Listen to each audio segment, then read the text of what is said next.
for you to reply and to conclude with your own remarks. Do you want me to reply to every single question differently? It's your decision.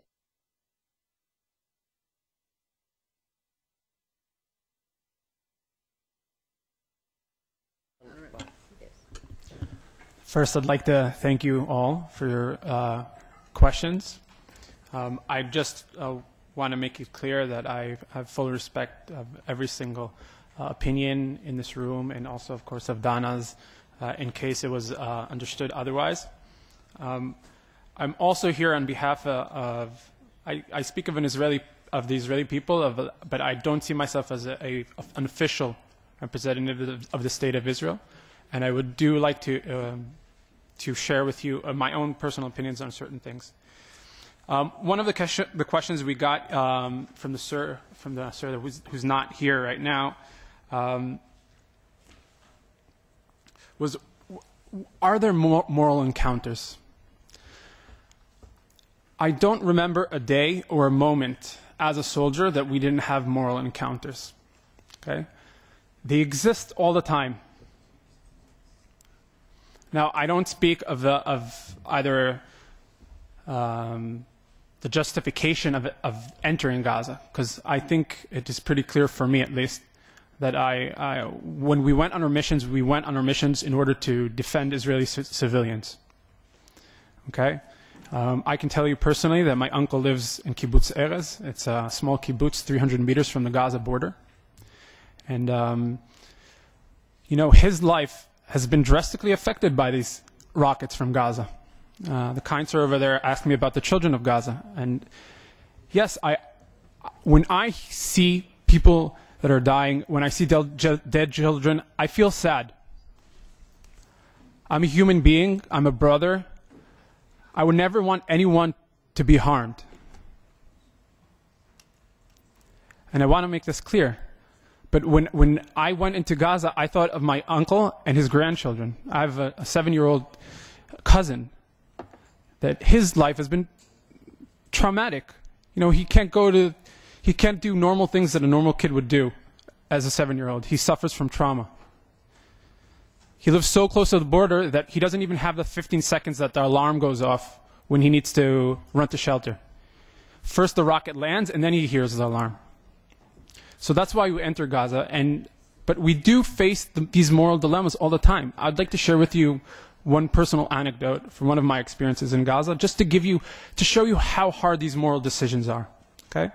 This was actually not from Protective Edge. It was from a few years ago. And we entered a town in northern Gaza called Bet Hanun.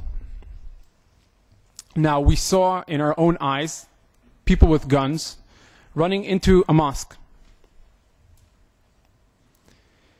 Now, of course, because it was a mosque, we don't shoot at them.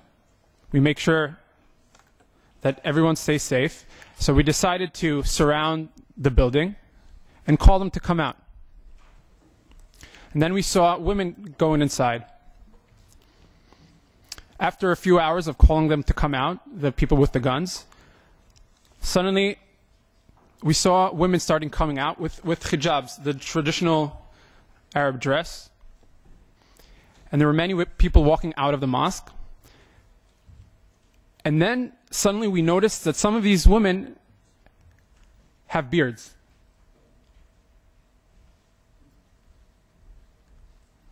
We understood that we had 15 seconds to possibly decide what to do.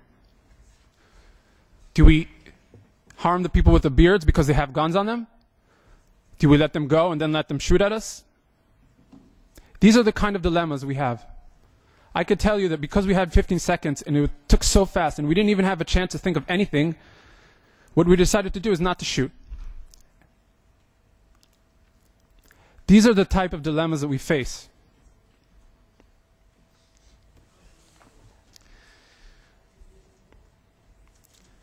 I've been also asked about instructions. I'd like to give you a short example of last Gaza's war. You need to understand that in the end of the day, before ground forces entered Gaza, there was over a week for soldiers to prepare for their mission. And I'd like to ask you, what do you think these soldiers do during their mission, during this time where they prepare? The main thing they do is they receive orders. They're told exactly what they're allowed to do, what they're not allowed to do. They're told of the rules of engagement. They're told of how much force they're allowed to use and when they're not allowed to use force. They're told specifically that civilians should stay safe at all costs. This is what we do when we prepare to go out on our missions in Gaza. Now, I've been also asked about all kinds of different remarks of Israeli officials or about certain army policies. I could tell you that there's one policy in the Israeli army regarding innocent life. I'm holding it right here in my hand. As you can see, it is an old, worn piece of paper because this is the moral code of conduct of the Israeli army.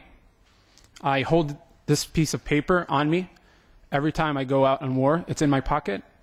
I never go without it. This guides me in times of dilemma. And I can tell you that this is the only thing that soldiers know of when they go out on war. They don't think of what some politician said or what some general said at one point or another. They know of this. They know that they have to go to every length humanly possible to protect the lives of innocent civilians, even when shot at, even when people fire at you, even when you have to make the toughest decisions, not in this beautiful building, but in the toughest situations in the world. And I really want to express this because it's not black and white. It is very, very gray.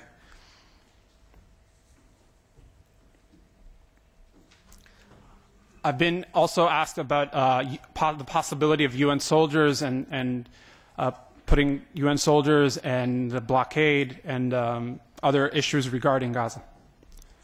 Look, believe me, I'm a human being.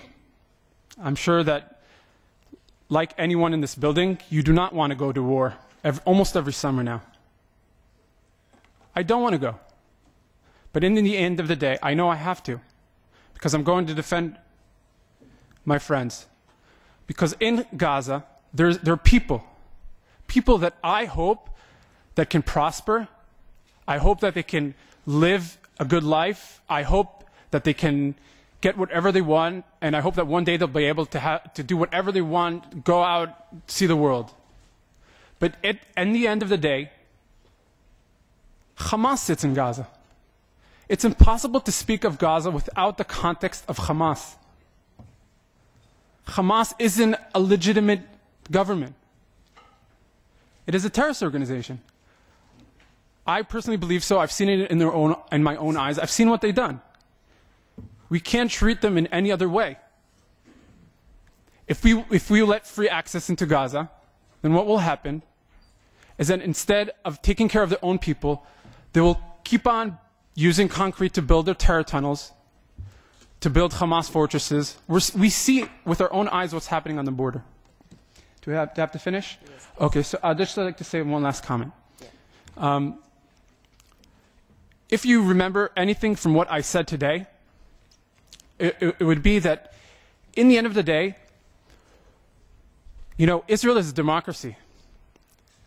And although we understand that you put us to the highest standard possible, you have to understand that we are facing complexities like no other. We are in a tough neighborhood in the Middle East, and we do our best to make sure that we can do everything right, even when it's hard. Because we really, really want to live in peace with our neighbors. That's our ultimate goal.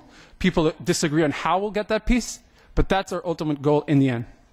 I'd like to thank you once again for having me here. Thank you. Thank you very much, Mr. Kazman. Señora Golan tiene la palabra. Try to